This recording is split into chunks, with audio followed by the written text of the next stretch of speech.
जय जगन्नाथ नमस्कार संजीवनी old age home नूतन video को आपको स्वागत।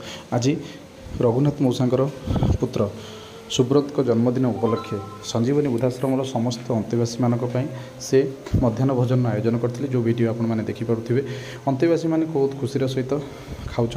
आसंता काली रज पर्व में आपण मानक टिके साहाय्य सहयोग हेले आश्रम अंतेवासी मानक नूतन वस्त्र एवं किसी भल खाद्य जमी रजर माहौल घरे रहे से माहौल आम रखा चेष्टा करूँ। आपण मानक साहाय्य सहयोग आम अनुष्ठान नित्यांत काम्य।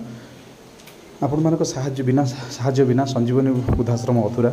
आपण मानकर टिके साहाय्य बहुत गुड़ी अंतेवासी मानकर मुहरे हस फुटी पार से आशा भरोसा आपण मानक पाखे आम अच्छु।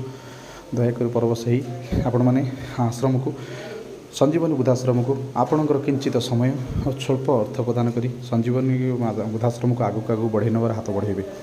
जदि वीडियो किसी त्रुटि थाए आमको क्षमा करेंगे कारण साहाय्य बिना संजीवनी वृद्धाश्रम किसी भी करें जेहेतु अंतेवासी संख्या बढ़ी बढ़ी जाऊँगी आश्रम बहुत किसी जिनस आमको आवश्यक पड़ुची ता मध्य भी मेडिकल खर्च भी रोचे से आम कहवाक बाध्य। जदि वीडियो किसी त्रुटि थाए आमको क्षमा करेंगे। पुणी देखा आउट वीडियो।